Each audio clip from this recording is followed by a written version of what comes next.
The phone rang at 7 p.m. on a Tuesday, the same time it had for the last 3 years. For Renate Richter, a woman who lived her life in the quiet suburbs of a town that smelled perpetually of freshly cut grass and fading dreams, this call was the sun around which her days orbited. She had lived alone in the old Victorian house for 7 years now, ever since her husband Robert passed, leaving her with a well-manicured lawn and a grief so profound it felt like a third roommate. But life, as it always does, finds a way to fill empty spaces.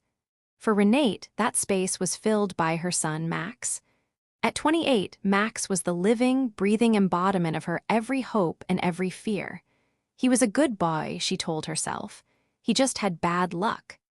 The string of dead-end jobs, the startup that never started up, the sudden medical emergencies. Renate had a ledger in her head, not of numbers, but of sacrifices. She had sold her husband's rare coin collection to help with a car payment. She had postponed her trip to Europe, the one she and Robert had planned for their retirement, to cover Max's rent.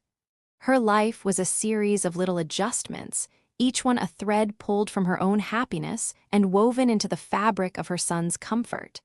Then there was Lena, Max's girlfriend, now his fiancée.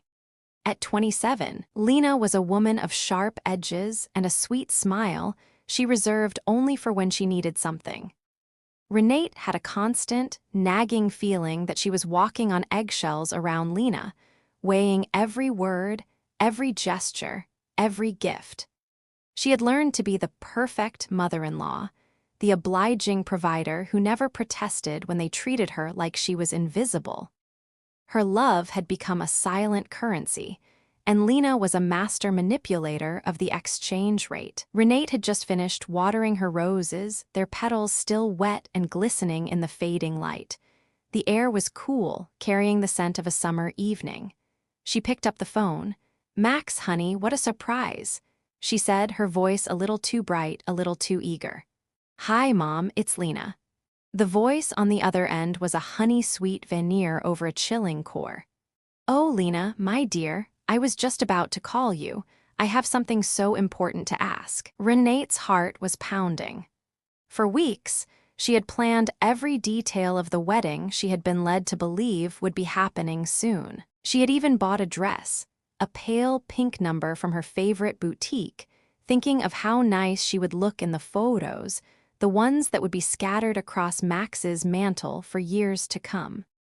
She had set aside $1,000, a small fortune for a woman on a fixed income, as her wedding gift. She had called her sister Diana in Chicago to tell her the good news. She had cleaned her house from top to bottom, thinking they might come celebrate with her after the ceremony. "Lena, I was wondering," Renate began, her voice brimming with excitement, "when is the big day? I was so excited to start helping with the plans. I saw a wonderful caterer just the other day." There was a pause on the other end of the line, a beat of silence that felt longer than it should have. Renate could hear Max's muffled voice in the background, a quick, almost panicked murmur. Then Lena's voice came back, calm and collected, but with a predatory chill that made the hair on the back of Renate's neck stand up. "Oh, Renate," Lena said, with a sound that was half giggle, half triumph. "We already got married. Yesterday." The words hit Renate like a splash of cold water. She stood there in the living room of her own house, holding the phone as if it weighed 1,000 pounds. The pale pink dress she had picked out for the wedding hung uselessly in her closet, photos she would never appear in. $1,000 she had meticulously saved, now a useless, forgotten gift. Renate struggled to find her voice. "Yesterday, but why didn't you tell me? I was so excited to be a part of it." There was another pause, a long one this time. Renate could hear Max trying to interrupt, but Lena's voice, a serpent's whisper, cut him off.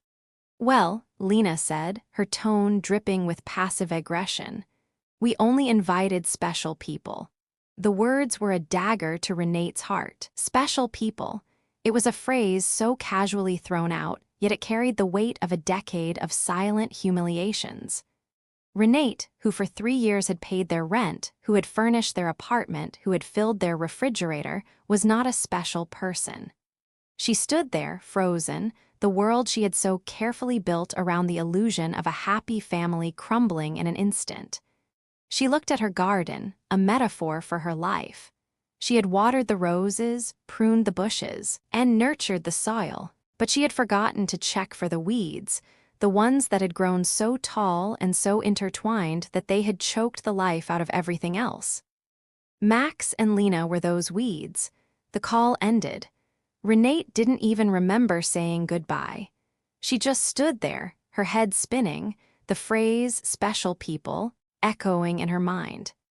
It was a cruel and painful revelation, a bucket of ice water on the fever dream of a happy family. And as she looked at her reflection in the dark glass of the window, she saw not just a grieving mother, but a woman who had finally been woken up from her own self-deception. The feast of illusions was over, and the real world, a harsh and unforgiving place, was waiting for her. The call ended, but the echo of Lena's words, "We only invited special people," lingered in the quiet room. Renate stood there, the phone still pressed to her ear, the plastic cool against her skin. It felt like a physical blow, a sudden, shocking drop in temperature that left her numb. She lowered the phone, its weight in her hand suddenly feeling like 1,000 pounds, a burden she couldn't bear. Her eyes drifted across the room, past the antique mahogany credenza she and Robert had bought on their 25th anniversary, past the framed photo of a younger, happier Renate holding a tiny Max, and finally to the sofa. The sofa. A symbol of her misplaced generosity. She had bought it for them, a plush, comfortable sectional from a high-end store, a housewarming gift to make their new apartment feel like home. And now, in her mind's eye, she could see Lena sprawled on it, probably in a new dress, laughing about a wedding Renate was never meant to see. A different picture formed in her mind, the one she had imagined for months. Renate in her pale pink dress, the one she had spent $200 on, thinking how lovely she would look in Max's wedding photos. The shoes she had bought to match, new and shiny, waiting in her closet, destined for a day that had come and gone without her. The thought sent a jolt of pain through her. She had envisioned the moment the photographer would capture. Her, proud and elegant, standing between her son and his new wife, a picture of a perfect family. But that image would never exist. Her face, her joy, her love, they had all been erased from the narrative of her only son's life. For weeks, Renate had been meticulously planning. She had set aside the $1,000 in cash, tucked away in a small metal box in her drawer, a gift she imagined would bring a grateful smile to their faces. She had spent a whole Saturday cleaning her house from top to bottom, thinking they might stop by after the ceremony for a celebratory glass of champagne. All of these small acts of love, these careful preparations, collapsed in a single moment with those 4 poisoned words. They weren't just words, they were a verdict. "Mom, it was an intimate thing." Max's voice finally came through, sounding rehearsed and hollow, a faint attempt to cushion the blow. "Just the two of us and the witnesses." But Renate knew better. Her hands trembled as she pulled up the social media app on her phone. She saw the photos, a cascade of smiling faces. Lena's parents, proudly posing next to the bride and groom, their arms linked. Lena's siblings toasting with champagne flutes, their smiles wide. She saw everything. The white dress Lena wore, which Renate had helped finance with the $800 she had given her last month for personal expenses. The elegant floral arrangements, the fancy restaurant, the happy guests. It wasn't a small, intimate ceremony. It was a celebration she was deliberately excluded from, a public humiliation she was meant to discover in the most painful way possible. Her heart twisted with a new kind of pain, a burning, bitter sensation she hadn't felt since Robert's death. This wasn't grief, it was betrayal. She looked at her son's smiling face in the photos, a face that had once belonged to a sweet little boy who called her the best mom in the world. When had he become this man?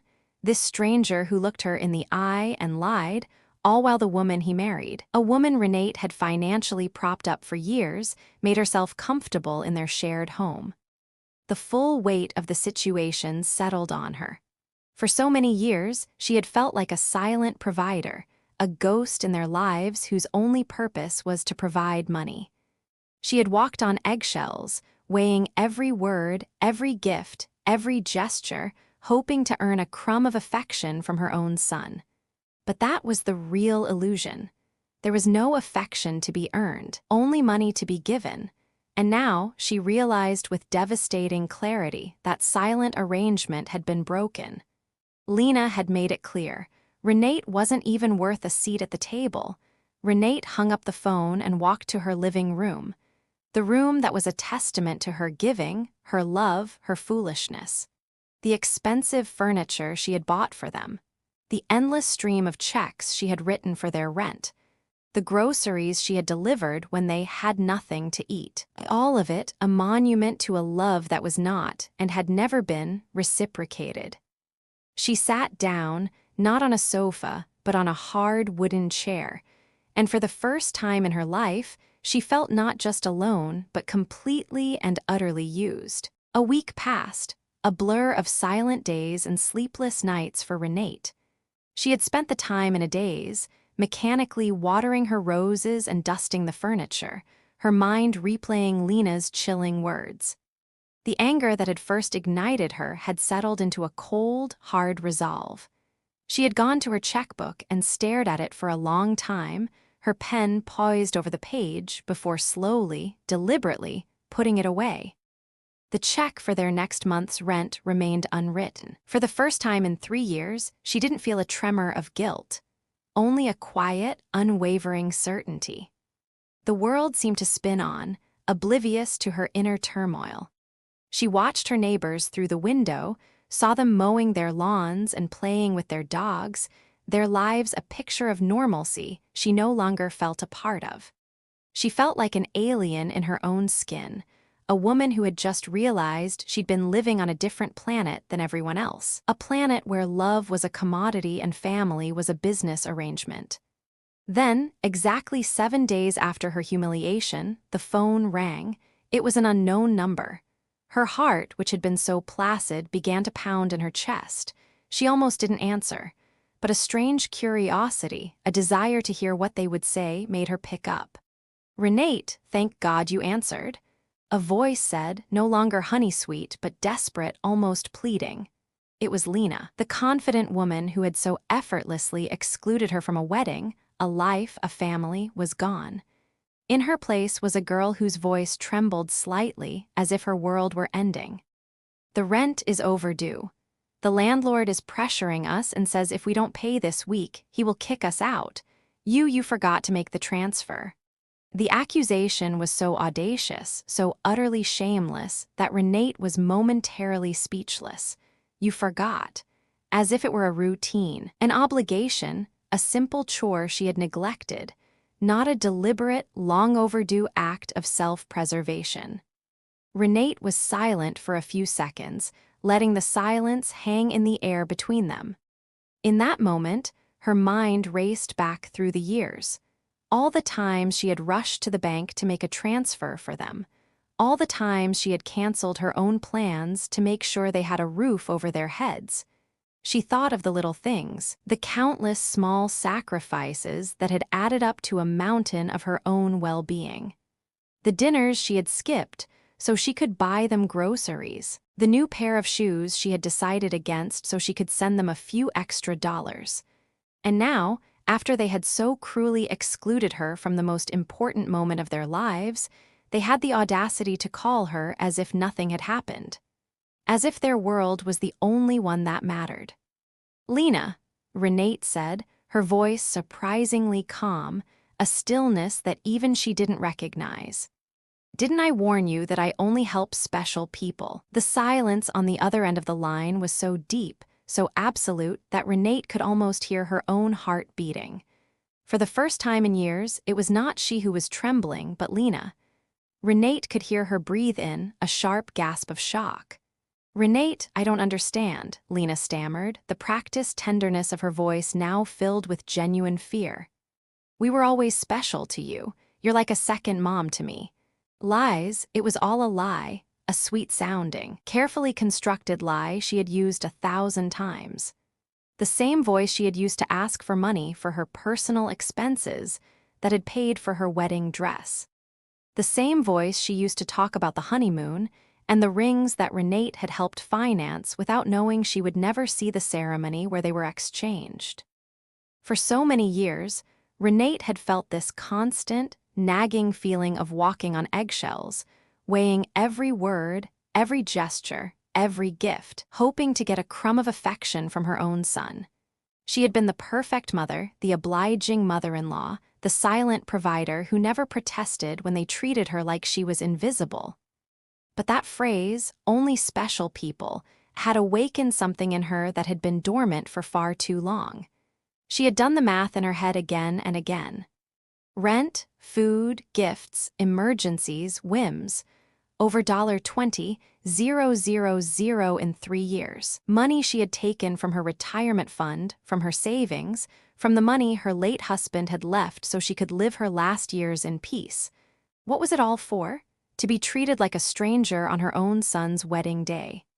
The silence on the other end of the line was a testament to the new reality. Lena had no answer, no comeback, no new lie to tell. She was exposed, and Renate could feel it. The power had shifted. "I am a person, Lena," Renate said, her voice still calm, but with a new edge of finality. "Not an ATM with feelings. The money is gone, just like my place in your life. You made your choice when you decided I wasn't special enough to be at your wedding. Now I'm making mine, you're on your own." She didn't wait for a response. She didn't need to. She simply hung up the phone. For the first time in years, the burden she had been carrying, the immense, crushing weight of their financial dependence, was gone. And as she sat there in the silence of her home, she felt a wave of relief wash over her. A deep, cold, and strangely exhilarating sense of freedom. It tasted like hope. That night, after she hung up on Lena, Renate sat on her bed and cried. But they weren't tears of sadness. They were tears of pure, unadulterated anger, of accumulated frustration from years of silent humiliations. She cried for all the times they made her feel like her love was a burden, her presence a hindrance, her money the only thing she had to offer. She cried for the foolish mother she had been, for the woman who had lost herself trying to be indispensable to those who considered her completely dispensable. The tears were a cleansing flood, washing away years of quiet subservience. When she woke up the next morning, something inside her had changed. The pain of betrayal was still there, but it was something deeper now, colder. It was not a wound that would heal with time, but a scar that would remind her of the war she had fought and survived. She stood up and looked at herself in the bathroom mirror. The same tired eyes were there, the same wrinkles that told stories of years of giving love without getting it back. But there was something else in her gaze, a hardness she didn't recognize, a determination that had been buried under years of compliance. She went to the kitchen and made coffee as she had every morning for 40 years. But this time, she didn't think about calling Max to ask how he had slept. She didn't check her phone in anticipation of a message from him, a half-hearted apology for the previous day's humiliation. For the first time in a long time, she was her own first concern of the day. She sat at the table where she had so often planned surprises for them, counted bills for their expenses, and cried silently when they treated her with indifference. Now, this table would be a witness to something completely different. She took out her checkbook, her bank statements, and a calculator. It was time to do the math. She wanted to see in exact, undeniable numbers the extent of her own foolishness. She started with the biggest line item, rent. $500 a month multiplied by 36 months was a staggering $18,000. She pressed the numbers into the calculator, the click of the buttons a small, satisfying sound.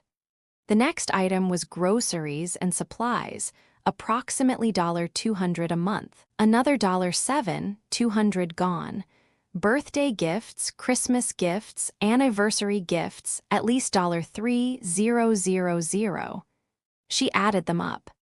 Then came the unexpected costs. Lena's medical emergencies, $800.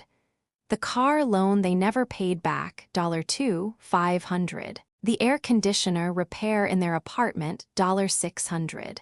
The living room furniture, $200. The total sum was a horrifying $33,400. She stared at the number on the screen. $33,400. That was the exact sum of her generosity, the hard cash she had wasted on them.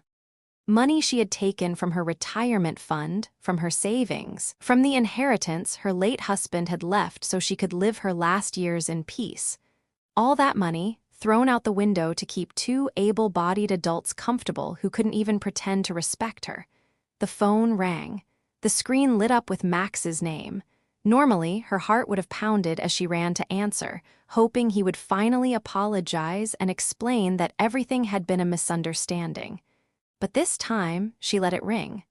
Once, twice, 3 times. The phone fell silent, and Renate continued to drink her coffee, the steaming mug warm in her hands as if nothing had happened. 10 minutes later, it rang again. This time, it was Lena. Renate let it ring too. Then a text came from Max. "Mom, please answer. We need to talk." She deleted the message without replying. At 2 in the afternoon, she decided to go for a walk.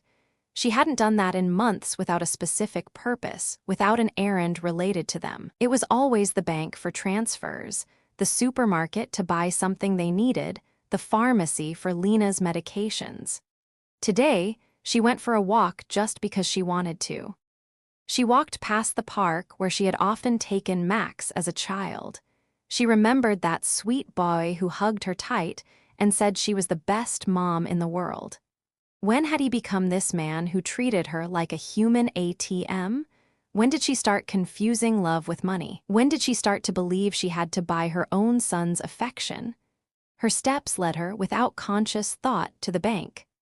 The branch manager, Mr. Klein, saw her through the glass and waved. She had known him for years.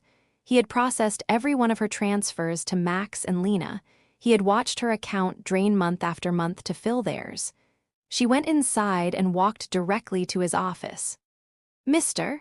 Klein," she said, her voice clear and strong, "I need to cancel the automatic transfers I have programmed."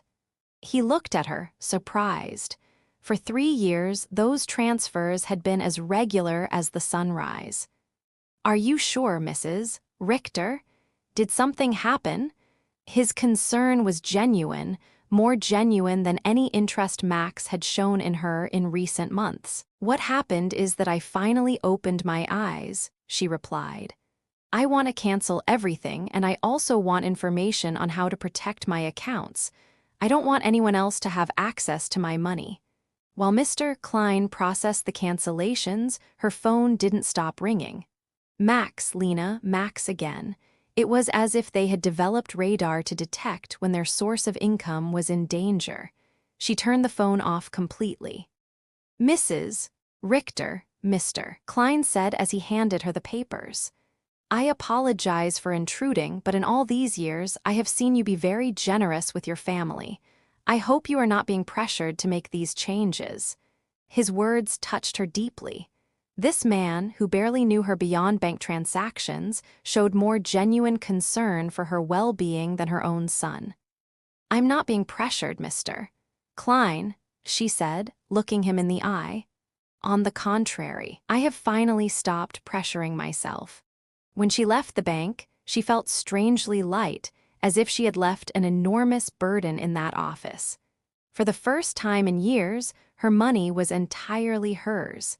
She had no financial obligations to people who saw her as a resource instead of a person. She went home and thought about all the things she hadn't done to please Max and Lena, the trips she hadn't taken, the friends she no longer saw, the hobbies she had given up because every dollar she spent on herself was $1 less for their needs. And as she pulled into her driveway, she saw a new reality waiting for her. The moment Renate pulled into her driveway, she knew something was wrong. There were 3 cars parked in front of her house: Max's beat-up sedan, Lena's sleek new crossover, which Renate had also helped finance, of course, and a 3rd car she didn't recognize. Her blood ran cold. She could see movement inside her house through the windows. They were in her house. They had keys. A sharp, cold wave of betrayal washed over her. She had given them a spare set of keys years ago, a gesture of trust, a symbol of a family she had so desperately wanted to belong to. She had imagined a future where they would use those keys to come visit, to check on her when she was old, to take care of her just as she had taken care of them. The image was a bitter joke now. They hadn't come to visit, they had come to invade. She took a deep breath, trying to calm the frantic beating of her heart. This was it. The first real confrontation of her new life. The moment of truth where she would face the consequences of her actions. She got out of her car, the key to her house heavy in her hand. The thought of running, of pretending she wasn't home, crossed her mind for a fleeting second, but she dismissed it. She had run for long enough. This time, she would stand her ground. She opened the door to her house and saw a scene she would never forget. Max was sitting on her sofa, his head in his hands, looking every bit the panicked child he had always been when things didn't go his way. Lena was pacing back and forth like a caged animal, her movements sharp and agitated. And an older man in a gray suit, whom Renate didn't know, was going through papers on her dining table. Her papers, her personal documents. What is happening here?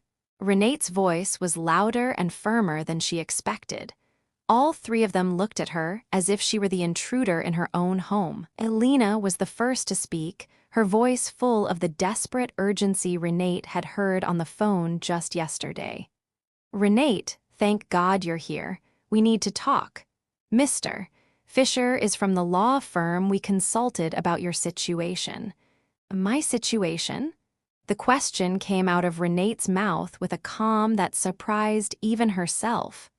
"What situation? I'm doing perfectly fine." Max finally lifted his head and looked at her with those eyes that once belonged to an innocent child and now only reflected financial panic. "Mom, we went to the bank and they told us you canceled all the transfers." "Mr. Klein explained that you also blocked our access to your accounts. We don't understand why you did that." "Mr. Fisher, a man in his 50s with a smile that didn't reach his eyes, approached her with an outstretched hand. "Mrs. Richter, I am Dr. Fisher, a family law attorney. Your children are concerned about your mental well-being and have asked me to assess the situation." Renate didn't shake his hand. Instead, she walked directly to her dining table and collected all her documents that he had been reviewing without her permission. "These are my private papers. You have no right to look at them without my consent." "Mom," Max interjected with that condescending tone he had perfected in recent years. "We're worried about you. Your behavior has been very strange lately. First, you financially cut us off without an explanation. Then you don't answer our calls. We think you might need professional help." Lena approached and tried to take her hand with that fake tenderness she reserved for moments when she needed something. "Renate, honey, we know you're under a lot of stress. Maybe the loneliness is affecting you more than you think. At your age, episodes of confusion are normal." The word confusion echoed in Renate's head like an alarm bell. She finally understood. They hadn't come to help her. They had come to declare her mentally incompetent and take control of her finances. The same woman who had told her they only invited special people to their wedding was now treating her like a senile old lady. "I am not confused," Renate said, her voice firm and unwavering. "I am clearer than I have been in years, and you are all going to leave my house right now." "Mrs. Richter," Mr. Fisher interjected with that professional voice lawyers use when they want to sound reasonable. "I understand you feel overwhelmed, but your children have a right to intervene if they believe your ability to make financial decisions is impaired. They have documented several concerning behaviors." Concerning behaviors? The laugh that came from Renate's throat was harsh, almost cruel. "Like what?" "Deciding that my money belongs to me. Deciding to no longer finance the lives of two adults who treat me like trash." Lena jumped up as if Renate had slapped her. "We never treated you badly. You are part of our family. Everything you have will belong to us one day anyway. We are just speeding up the process." There it was, the naked, unvarnished truth. In their minds, Renate was already dead. They were just collecting their inheritance in advance. It didn't matter if she had 70 years or 70 days left. To them, she was just an ATM with legs that had become problematic. "Out," Renate said, pointing to the door. "All three of you get out of my house." Max stood up, his face red with the angry, childlike expression he made when he didn't get his way.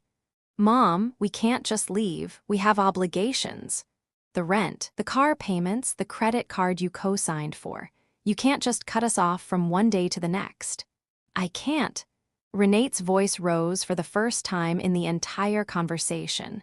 "Who says I can't? For years, I have paid rent that wasn't even in my name. I filled a refrigerator in a house where I was not welcome. I financed a life that clearly had no place for me." Mr. Fisher took a folder from his briefcase and placed it on Renate's table. "Mrs. Richter, we have prepared some documents that could facilitate this transition. A power of attorney that would allow Max and Lena to manage your finances more efficiently. This would just be temporary until you feel better." Renate took the folder, and without even opening it, threw it directly into the trash can.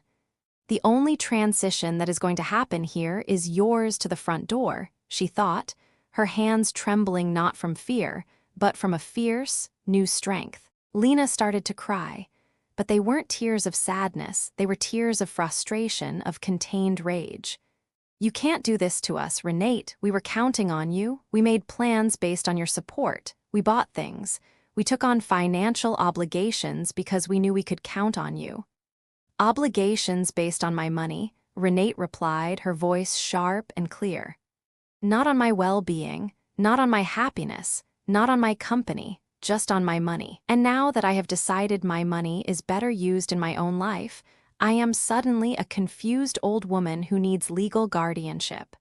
Max tried to approach her, his face a mix of anger and feigned remorse.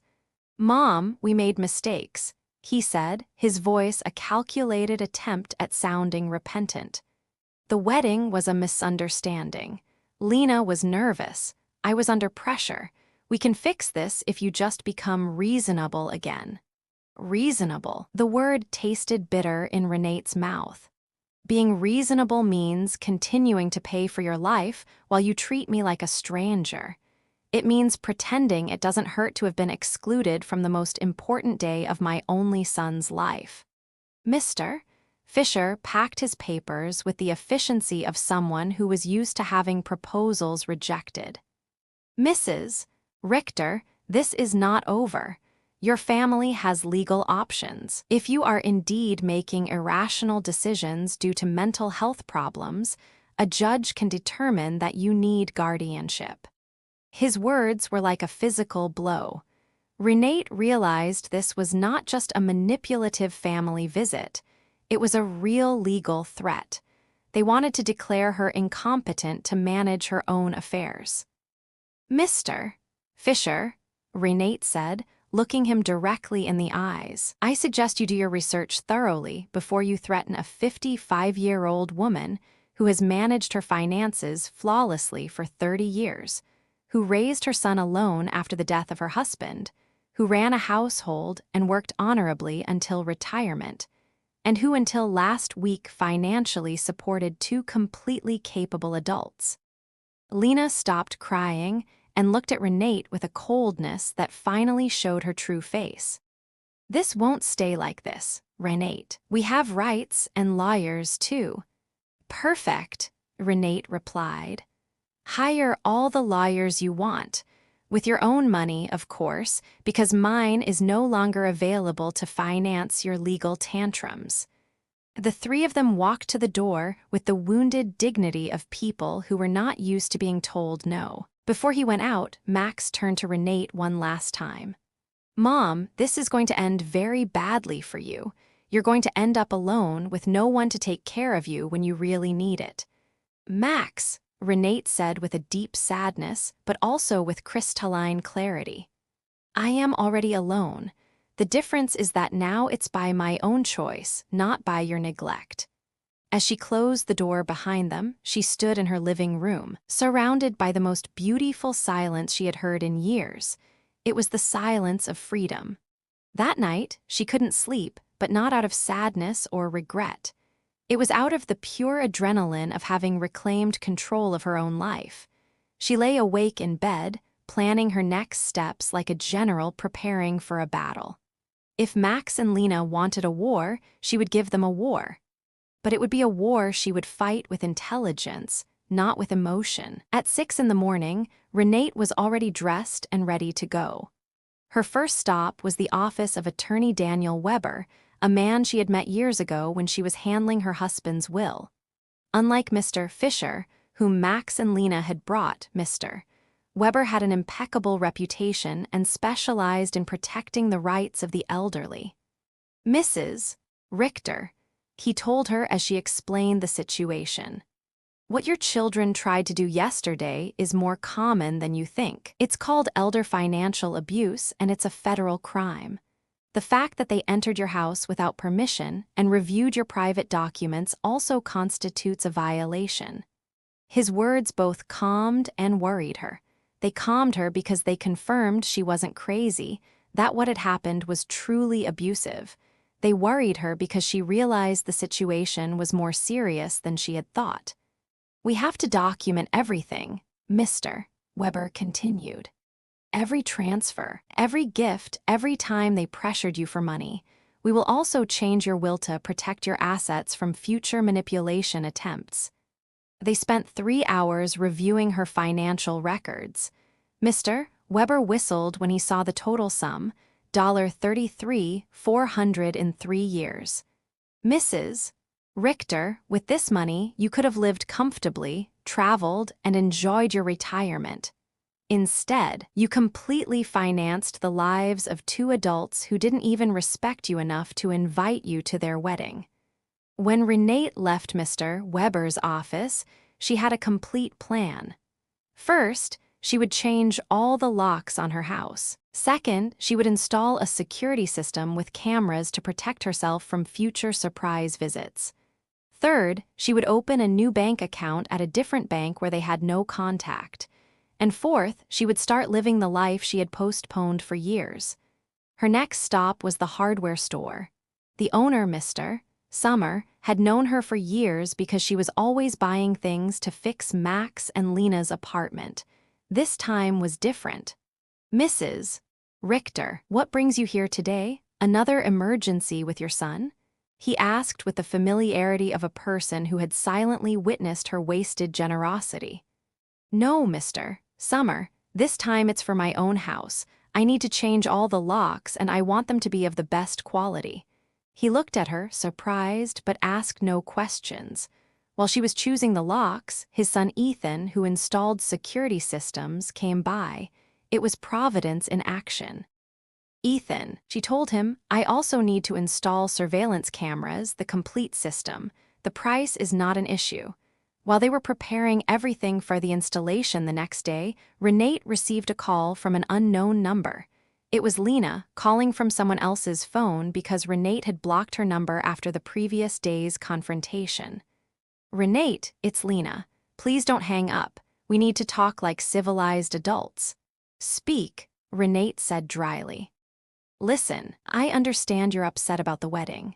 It was a mistake. Max and I have talked about it and we want to make it up to you. How about we have a special dinner to celebrate our wedding with you? We can do it at your house. Cook together like we used to. The manipulation in her words was so obvious that Renate almost had to laugh. Lena, how much rent do you owe exactly? Renate asked. The silence on the other end confirmed she had hit a nerve. Well, it's 2 months, Lena stammered.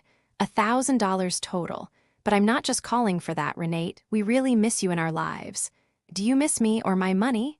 Renate asked, the question hanging in the air like a final judgment. Both, Lena replied with a surprising, almost brutal honesty. Renate, I won't lie to you. Yes, we need your financial help, but we love you too. You're important to us. The words were so carefully chosen, so full of practiced sweetness, that they almost made Renate laugh. The sincerity of her tone was so convincing, so heartbreakingly fake. If I'm so important, Renate said, her voice dropping to a low, cold whisper, why wasn't I important enough to be at your wedding? Why am I not important enough to get a call that doesn't ask for money? When was the last time you called me just to ask how I was doing? Another silence. This one was different. It was the silence of a truth she couldn't deny. They both knew the answer. Never. Lena, I'm only going to explain this to you once, Renate said, her voice gaining strength with every word. For 3 years, you have treated me like an ATM with feelings. You used me, you ignored me, you humiliated me. And finally, you insulted me in the worst possible way. Now that the money is running out, you suddenly discover you love me. Renate, please, Lena pleaded, her voice breaking. There is no please, Renate cut her off. You made your choice when you decided I wasn't special enough to be at your wedding. Now I'm making mine. She hung up the phone and turned it off completely. She didn't want any more interruptions on her day of liberation. The feeling of pure, unadulterated freedom was intoxicating. That afternoon, Renate went to a beauty salon she hadn't been to in over a year. She had always canceled her appointments because Max or Lena needed something urgent, or because the money she had set aside for herself became an emergency for them. Mrs. Richter, her favorite hair stylist, Cynthia, called out, "What a surprise, I thought you had forgotten us." "I didn't forget you, Cynthia. I just forgot that I also deserve to be pampered." Renate treated herself to the full treatment, a haircut, color, manicure, and pedicure. For the first time in years, she spent money on herself without feeling guilty. While Cynthia worked on her hair, she told Renate about her own life, her children, her dreams. It was refreshing to have a conversation that didn't revolve around Max and Lena's needs. "You look beautiful, Mrs. Richter," Cynthia said when she was done. "But more than that, you look free. Did something good happen?" "Yes, Cynthia," Renate replied, a genuine smile spreading across her face. "I finally learned to say no." When she got home that afternoon, there was a car in front of her door that she didn't recognize. Her heart raced for a moment, thinking Max and Lena might have come back with reinforcements, but as she got closer, she saw an older woman sitting on the steps of her porch. "Mrs. Richter?" the woman asked as Renate got out of her car. "Yes, that's me. Can I help you?" "I'm Alina Brooks. I live next door. We've been neighbors for years, but we've never had a chance to talk. Yesterday, I heard very loud voices in your house and I got worried. Is everything okay?" Her sincere concern touched Renate deeply. Here was a stranger who showed more interest in her well-being than her own son. "Come in, Mrs. Brooks. I'll make you some coffee and I'll tell you a story you won't believe." While she made coffee, Renate told Alina the whole situation. Alina listened without interrupting, nodding occasionally. When Renate finished, Alina's eyes were filled with tears. "Mrs. Richter," she said, "you did the right thing. I went through something similar with my daughter 5 years ago. I also thought it was my duty to finance her adult life. I also believed they wouldn't love me if I didn't give them money. What happened? Renate asked, leaning forward. I cut off the money when I realized they only called me when they needed something. At first, it was terrible. They threatened me, emotionally blackmailed me, tried to make me feel guilty. But after 6 months, my daughter called to genuinely apologize. Now we have a real relationship based on love, not on money. Her words gave Renate hope and confirmed that she had made the right decision. Do you think Max and Lena will understand one day? Renate asked, the question laced with a tiny thread of hope. Maybe yes, maybe no, Elena answered honestly. But that's no longer your responsibility, Mrs. Richter. Your responsibility now is to live your own life. That night, for the first time in 3 years, Renate went to bed without worrying about whether Max and Lena had money for rent, for food, for their whims. She went to bed thinking about herself, her plans, her future, and she slept better than she had in years. The next few days were strangely peaceful. Renate's phone, which had been a constant source of anxiety, now sat silently on the kitchen counter, a dead weight she no longer felt compelled to answer. Her new peace was a delicate thing, however, and she knew it wouldn't last. The surveillance cameras, installed by Ethan from the hardware store, showed her that Max and Lena were driving past her house several times a day. Sometimes slowly, sometimes they parked for a few minutes, but without getting out. It was as if they were studying her routine, looking for the perfect moment for their next move. Mr. Weber, her lawyer, had advised her to document every one of these visits, so she kept a detailed log with the date and time. Their persistence will work in our favor, he had said. Every time they show up after we've told them not to approach, it strengthens our case for a permanent restraining order. On Friday morning, Renate was calmly having breakfast when the doorbell rang. The cameras showed her a very well-dressed young woman with a folder in her hands and a professional smile. Renate didn't recognize her, but something about her posture told her it was not a social visit. She took a deep breath, adjusted her posture, and opened the door. "Good morning, Mrs. Renate Richter," the woman said. "I am a social investigator from the Office of Senior Services. We have received a report that you may be in an at-risk situation, and we need to conduct a wellness check." Renate's blood ran cold. Max and Lena had escalated the situation. It was no longer just threats from private lawyers, now they had involved the government. "Can I see your ID?" Renate asked, trying to stay calm. "Of course." The social worker, a MS, Schmidt, showed her an official ID that looked genuine. "Can I come in and talk to you?" Renate let her in, knowing that a refusal would have been worse for her case. MS. Schmidt sat down in her living room and took a form out of her folder. "Mrs. Richter, we have received reports that you have shown significant changes in your financial behavior, that you have cut off communication with your family, and that you have shown signs of paranoia by installing unnecessary security systems. We were also told that you have refused medical and legal help from your loved ones."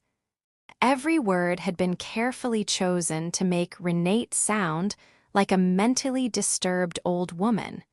She recognized Lena's handiwork in the wording. Lena had always been skilled at manipulating words to get what she wanted. "MS. Schmidt," Renate said with all the dignity she could muster. "I would like to call my lawyer before answering any questions." "Ma'am, this is not a legal interrogation. It's a wellness check. If you have nothing to hide, it should not be a problem to speak with me." The phrase, "if you have nothing to hide," infuriated Renate. It was the same logic abusers used to justify their invasions. "Miss, I'm calling my lawyer. You can wait here or come back another day, but I will not answer any questions without legal representation present." She called Mr. Weber, and he was there within 20 minutes. When he came in and saw the social worker, his expression hardened. "Miss Schmidt," he said after checking her ID, I hope you have a court order to be here, because my client is under my legal representation, and any unauthorized investigation constitutes harassment. Sir, M.S. Schmidt replied with less confidence than before. We have reports from concerned family members about the lady's well-being. It's our duty to investigate. What family? Mr. Weber asked dryly. The same family that tried to get her to sign a power of attorney without representation. The same family that broke into her house without permission and checked her private documents. The same family that excluded her from important events while living off her money. Mr. Weber took a folder from his briefcase and placed it on the table. Here I have complete documentation of my client's financial and emotional abuse. $33,400 that were withdrawn from her accounts in 3 years. Systematic social exclusion and emotional blackmail. If someone needs to be investigated here, it is not my client. M.S. Schmidt reviewed the documents with growing discomfort. It was obvious that the information she had been given did not match the reality she had in front of her. Mrs. Richter, she said finally, can you explain to me why you so abruptly stopped financial support for your son? Because I finally discovered they were using me, Renate replied simply. Because I realized that to them, I wasn't a mother, but a bank account. Because I was tired of financing the lives of people who saw me as an obstacle. But don't you feel it's your responsibility to help your family? The question, delivered with a hint of judgment, outraged Renate. Miss Schmidt, my responsibility as a mother was to raise my son until he was 18, to educate him, and to give him the tools to be an independent adult. My son is 28 years old, married, and perfectly capable of supporting himself. Financing his adult life is not my responsibility. It is my choice, and I have chosen not to do so anymore. Mr. Weber interjected. Miss Schmidt, would you consider it normal for a 28-year-old adult to be unable to pay his own rent without the help of his 55-year-old mother? M.S. Schmidt did not answer right away. Renate could see she was reevaluating the entire situation. Mrs. Richter, she asked after a moment, do you manage your own finances completely? I can show you my bank statements, my investments, my tax payments. Everything is current and in order. Do you live independently? As you can see, I keep my house clean. I take care of myself physically. I drive my own car. I have healthy social relationships with my neighbors. Do you take any medication? Just vitamins and occasionally aspirin. I don't have any medical conditions that require medication. Mr. Weber added, my client has just undergone extensive medical exams as part of our legal process. She is in perfect mental and physical condition. M.S. Schmidt closed her folder. Mrs. Richter, based on this conversation and the documentation I have reviewed, I see no indication that you are at risk or in need of intervention. I will close this case. After she left, Mr. Weber and Renate remained silent for a few minutes. Renate, he said finally, this is going to continue to escalate. Max and Lena are spending money they don't have to hire professionals to try to have you declared incompetent. This means they are desperate. What else can they do? Renate asked, a flicker of fear in her voice. They can file a formal lawsuit for incompetence, he replied. It's expensive and hard to win, but if they find a sympathetic judge and a psychiatrist willing to testify in their favor, they could get a guardian assigned. The thought terrified Renate. They could take control of her money. They could try, Mr. Weber said, his voice reassuring. But we have solid evidence that you are completely competent and that they are motivated by greed, not by genuine concern. We are going to fight this. That same afternoon, Renate called her sister, Diana, to vent. It had been years since they had a real conversation, a result of Renate's self-imposed isolation. She had always been too busy catering to Max and Lena's demands to keep up with her own family. Now, as she spoke to Diana, the words tumbled out. The secret wedding, the humiliation, the lawyer, the social worker, and the impending lawsuit. "Renate," Diana said after hearing her story, her voice filled with a mix of sadness and fierce protectiveness. "Do you notice how far they are willing to go for money? They are risking family relationships, spending money on lawyers and doctors, destroying their own reputation, all to get access to your bank account again." Her words made Renate think. Max and Lena had completely revealed their true nature. There was no going back, no possibility of a genuine reconciliation. To them, she had never been a mother or a respected mother-in-law. She had always just been money on legs. This revelation, though painful, was also liberating. She no longer had to wonder if she was making the right decision. She no longer had to feel guilty for protecting herself. They had proven for themselves that her emotional and physical well-being was less important to them than her money. That evening, Elena came to visit with a surprise. She had invited her friends from the garden club to meet Renate. "Renate," she introduced me. "These are my friends, Cynthia, who you already know from the salon, Maria, Carmen, and Alfreda. We have all been through similar situations with abusive family members." They spent the evening sharing stories. Maria had had to set boundaries with a brother who constantly asked her for money. Carmen had cut off her relationship with a daughter who only visited when she needed money. Alfreda had had to change her will after she found out her grandchildren considered her their retirement plan. "What hurts me the most," Renate confessed, "is not losing the money I gave them, but realizing that I never had the love I thought I had." "Renate, my dear," Alfreda said with the wisdom of her 80 years. "True love cannot be bought or sold. If you had to pay for it, it was never real." Her words were balm for Renate's wounded soul. She was right. Renate had bought attention, not love. She had financed an illusion. "You know what I've discovered?" Renate said to her new friends. "Loneliness surrounded by people who don't love you is worse than being lonely on your own. At least now, when I am alone, I am in good company."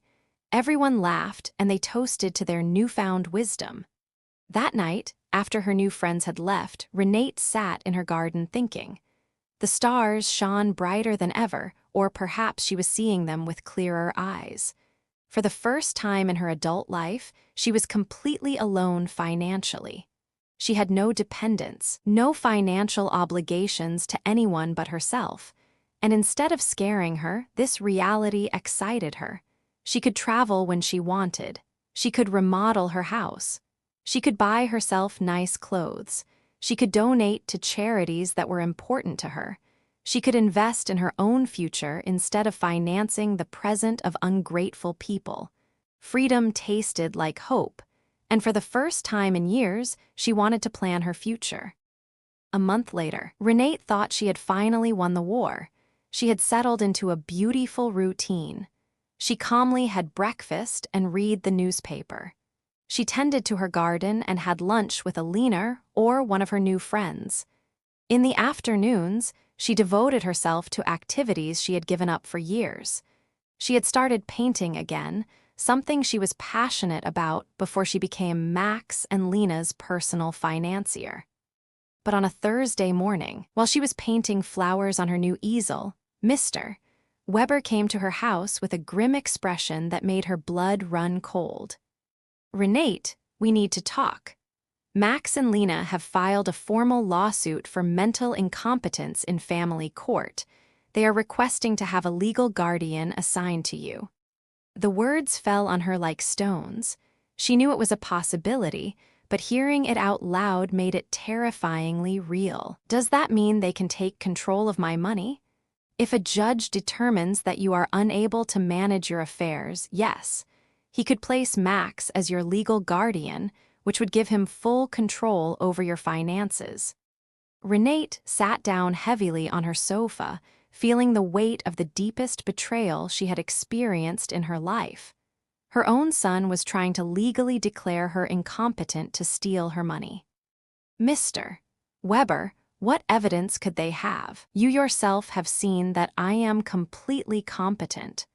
They have statements from 3 witnesses who claim you have behaved erratically. They also submitted unpaid doctor's bills that you supposedly didn't pay and medications that you supposedly hoarded without taking them. But that's a lie. I don't have any outstanding doctor's bills or hoarded medications. I know, Renate, but they have fabricated convincing evidence. They also have the statement from Dr. Lehman, who states that you refuse to cooperate with a psychiatric evaluation, which they interpret as proof of mental decline. The manipulation was diabolical. They had turned her refusal to undergo an unnecessary exam into proof of a mental illness. They had used her instinct to protect herself from them as proof that she needed protection. Who are the 3 witnesses? Renate asked, her voice trembling. Mr. Weber looked through his documents. Lena, of course. A neighbor named Mr. Davis and someone who claims to be your pharmacist, Mr. Green. Mr. Davis was the unpleasant neighbor across the street. Mr. Green was indeed her pharmacist, but she didn't understand what he could have against her. I need to talk to Mr. Green, Renate told Mr. Weber. Something's not right. They went to the pharmacy together that afternoon. Mr. Green received them surprised and nervous. Mrs. Richter, it's good to see you. How are you, Mr. Green? I was told you signed a statement saying I show erratic behavior with my medications. His face turned red. Mrs. Richter, your daughter-in-law came in a few weeks ago and asked about your medications. She said she was worried because you were acting strangely. And what did you tell her? I explained to her that you only buy vitamins and occasional aspirin, that you don't have any regular medical prescriptions, but she insisted that this was proof that you weren't taking adequate care of your health. Mr. Weber interjected. Mr. Green, did you sign a paper? She brought a document that said I was confirming that Mrs. Richter had irregular medication purchases. I thought it was for her health insurance or something. I didn't know it was for a lawsuit. Renate's own pharmacist had been tricked into signing something he didn't fully understand. Lena's manipulation knew no bounds. Mr. Green, Renate said, I need you to write a statement explaining exactly what happened and clarifying that I have no problems with medications. Of course, Mrs. Richter, I am terribly sorry for this misunderstanding. After the pharmacy, they went to confront Mr. Davis. When they knocked on his door, he received them with obvious hostility. What do you want, Mr. Weber? I understand you signed a statement about my client's behavior. And you're right, I did. That woman is crazy. She's been acting strange for weeks. Can you be more specific about the behaviors you observed? Installing cameras as if she lived in a war zone, having strangers visit all the time, yelling at her family in the street. Renate realized Mr. Davis had taken everything out of context. The cameras had been installed for protection. The strangers were her new friends. The yelling was her defending her house from Max and Lena's invasions. There was no way to reason with him. His statement was based on superficial observations maliciously interpreted. That evening, Mr. Weber and Renate sat down to plan their defense. Renate, he said, we need our own psychiatric evaluation. I have a colleague, doctor, who is an expert in assessing mental capacity. She can officially confirm that you are completely competent. What if Max and Lena have bribed the judge? What if none of this matters because they have already decided to declare me incompetent? Renate, the legal system is not perfect, but it's not completely corrupt either. We have solid evidence of your mental competence and their financial motivations. We are going to fight this. The trial came 3 weeks later. Renate woke up early, put on her best black suit, and looked at herself in the mirror with a determination she had never felt before. Today, not only her mental capacity would be judged, but her dignity as a person, her right to live free from abuse, her value beyond her bank account. Mr.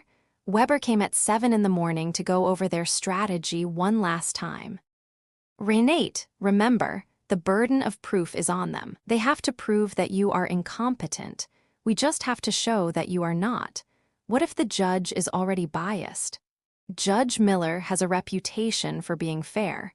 I researched his past cases, and he doesn't automatically favor families. He is dedicated to protecting the rights of the elderly. They arrived at the courthouse at 9 in the morning. In the hallway, Renate saw Max in a new suit that he probably bought for the occasion and Lena dressed in black, as if she were at a funeral. Maybe it was the funeral of their family relationship. When their eyes met, Max avoided Renate's gaze, but Lena held hers with a coldness that confirmed that for her, this was just a business transaction. Their lawyer was an older, elegant man with the kind of confidence that comes from winning similar cases before. When he began his opening statement, his strategy was clear: to portray Renate as a confused old woman who had been manipulated by strangers to alienate her from her loving family. "Your Honor," he said in a solemn voice, "Mrs. Renate Richter has shown a clear mental decline in recent months.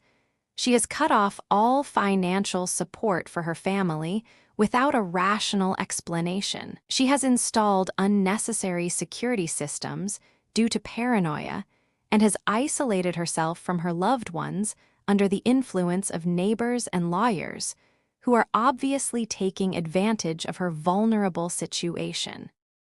Every word had been carefully chosen to make her self-empowerment sound like dementia and her freedom sound like external manipulation. Then they called their witnesses. Lena was the first to testify, and her performance was Oscar-worthy. She cried as she described how Renate had completely changed, how she had become hostile and paranoid, and how she had isolated herself from the family that loved her. "Your Honor," she said in a trembling voice, "Renate has always been like a second mom to me. Seeing her mental decline has been devastating. We just want to help her get the care she needs." Lies wrapped in convincing tears. When Mr. Weber cross-examined her, the cracks in her story began to become visible. "Mrs. Schuster, can you tell the court when was the last time you called my client without asking for money?" Lena stammered. "Well, we always talked about many things. Can you give me a specific date? I don't remember exact dates. Is it true that you and your husband got married without inviting my client? It was a very small ceremony. Is it true that when my client asked about the wedding, you told her that you had only invited special people?" Lena's face turned red. Those words were taken out of context. What would be the right context to tell your mother-in-law that she is not a special person? She couldn't answer convincingly. Max was next. Seeing him on the witness stand, swearing to tell the truth while preparing to lie about her mental health, was one of the most painful moments of Renate's life. This was the boy she had raised alone, the one she had dedicated her entire life to. "My mom has always been very generous with us," he testified. "But lately, she has become erratic and irrational. We believe she is being manipulated by people who are taking advantage of her." When Mr. Weber cross-examined him, the mask fell completely. "Mr.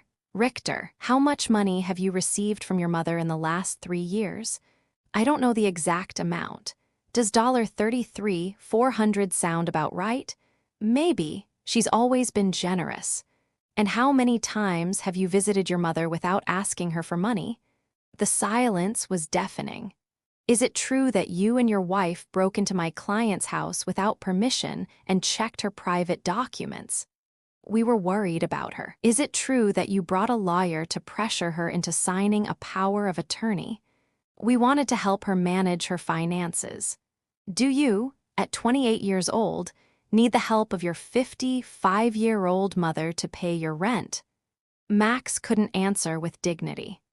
Mr. Davis testified about Renate's supposed erratic behaviors, but when Mr. Weber asked him for details, he admitted that he had never spoken to her directly and that all his information was based on superficial observations.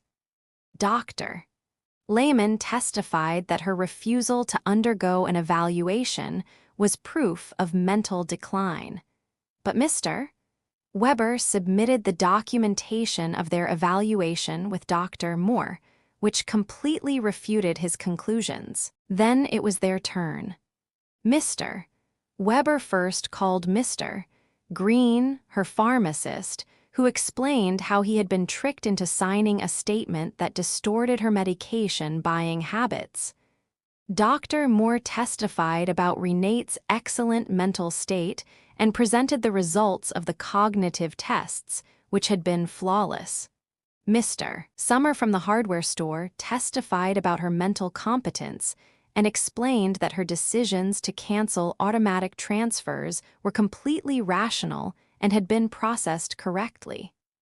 Eleanor and her friends from the garden club testified about her clarity, her newfound vitality, and her ability to maintain healthy social relationships. Finally, it was Renate's turn to testify. She stood up with dignity and walked to the witness stand, feeling the weight of 55 years of experience, of wisdom gained through pain, of strength discovered in adversity. Mr.